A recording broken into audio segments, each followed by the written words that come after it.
स्वर्ग महसुस गर्ने भनेको यहाँ हो कि ल हेर्नुहोस् त ल है साथीहरू हामी चाहिँ अब उकालो लाग्दैछौँ है त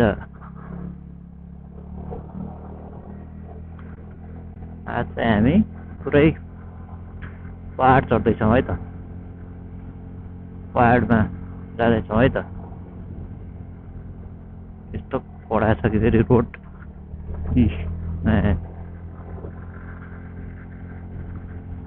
डेन्जर उकालो छ कि फेरि यो चाहिँ ब्रेदनगर सुर्खेतको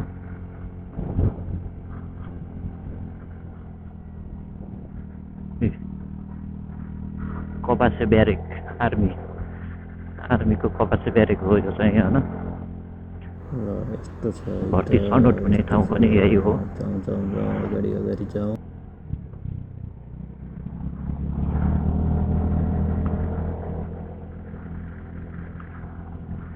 यस्तो कडा छ ठाउँ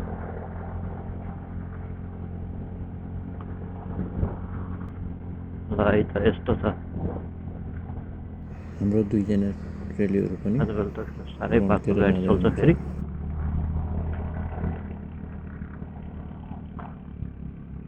कत्रो गुना रहेछ यार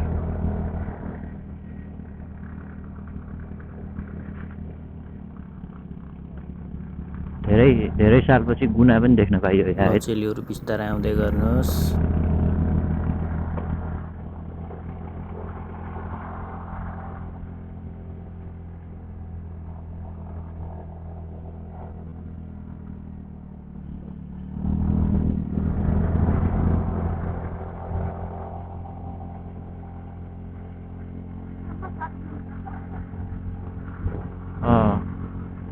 कटकुवा जाँदैछौँ आज हामी चाहिँ पहाड गएर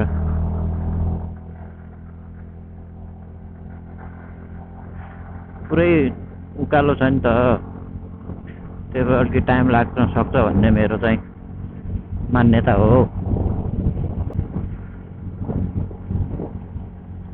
यस्तो राम्रो ठाउँ छ नि अब जति माथि गयो त्यति चिसो हुँदै आउँछ कि अब यहाँ बस्ने ठाउँ पनि रहेछ होइन यो चाहिँ दैलेख जाने रोड हो होइन सुर्खेतदेखि दैलेख जाने रोड हो कहाँबाट यो गाडी फेरि अब टर्निङ छ ओभरटेक गर्नै मिल्दैन यस्तो टर्निङहरू छ अनि गाडी बाक्लो चल्छ सबै गाह्रो हुन्छ कि फेरि स्पिड फेरि त्यत्तिकै स्पिड हिँड्दैन होइन ओहो माथि आउँदै झन् मजाको वातावरण छ है त साथीहरू हेर्नुहोस् त ल च्याउ खोज्न हिँड्दैछन् मान्छेहरू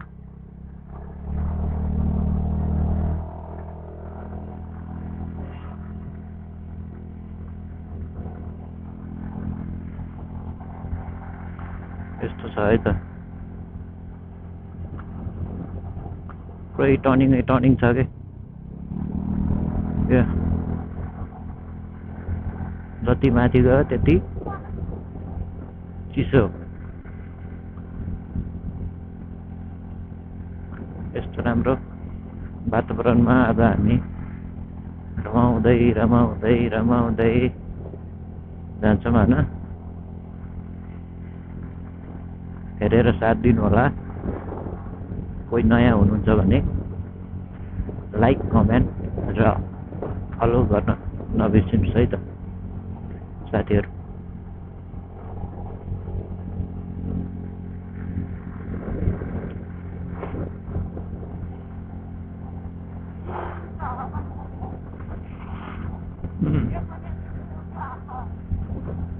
जति माथि गयो त्यति चिसो अब त है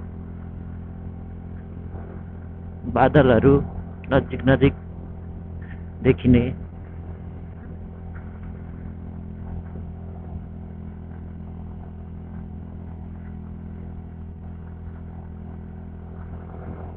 पुरै सल्लाहको त्यो छ क्या त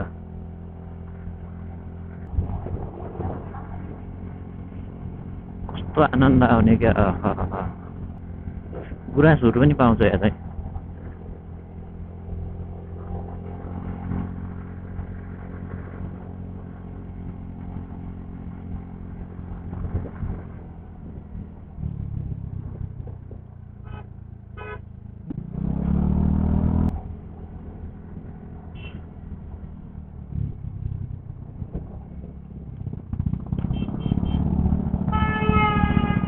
प्रायः घुम्न जानेहरू धेरै भेटिने कि होइन।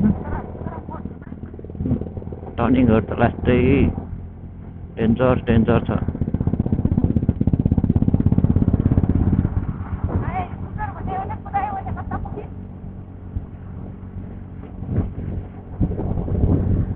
ओहो कति अँध्यारो, कति चिसो, आहा कस्तो चिसो, आनन्द के छुट्टै आनन्द छ क्या यहाँ त। फेरि माइन्ड फ्रेस हुने ठाउँ हो क्या यो भनेको। यस्तो यस्तो ठाउँमा चाहिँ भिजिट गर्नुपर्छ है त साथीहरू।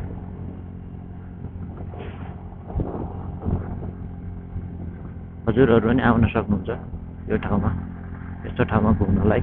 धेरै टाढा छैन, वीरेन्द्रनगरदेखि 7-8 किलोमिटर माथि उकालो, पुरै उकालो चढ्ने हो, आइपुग्छ कटकुवा भन्ने। यहाँ पनि धेरै राम्रो छ। त्यसपछि पार्कहरू छ, गुराँसे छ, यहाँ धेरै छ घुम्ने ठाउँ।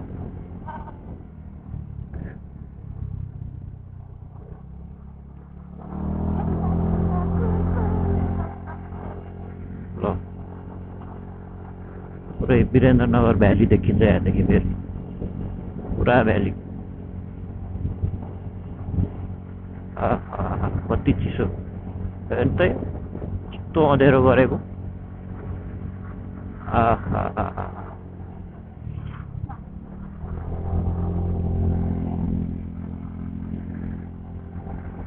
यस्तो राम्रो छ नि, पारीको डाँडाहरू पुरै अँध्यारो छ। यस्तो छ अनि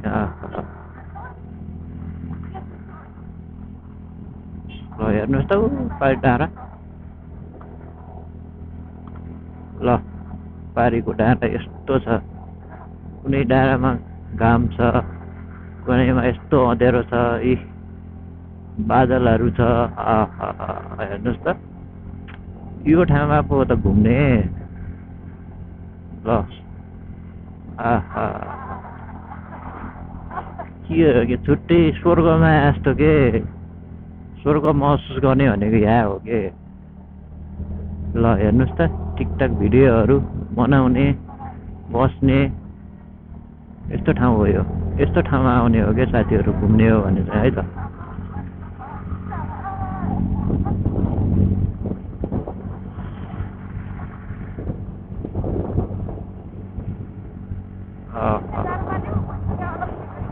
हेर्नुहोस् त, ल हेर्नुहोस् त, यति राम्रो ठाउँ छ। ल ल ल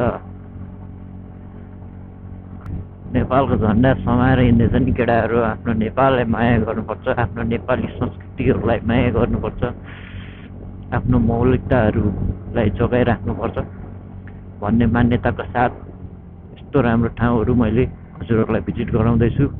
हेरेर साथ दिनुहोला, फलो, लाइक, सब्सक्राइब गर्नुहोला। ल हेर्नुहोस् त कति राम्रो।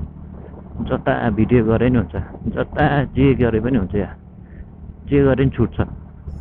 ल साथीहरू, यस्तो ठाउँमा आजको हाम्रो यात्रा चाहिँ यहीसम्मको हो है। हजुरहरूलाई ठाउँ कस्तो लाग्यो लाइक कमेन्ट गर्न चाहिँ नबिर्सिनु होला है त साथीहरू। See you next video.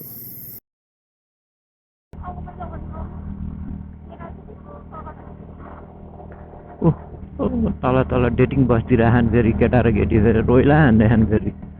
अब के गर्नु होइन, अब त्यो दिन त हाम्रो सक्यो। खै उतै रोक्नुपर्छ नि।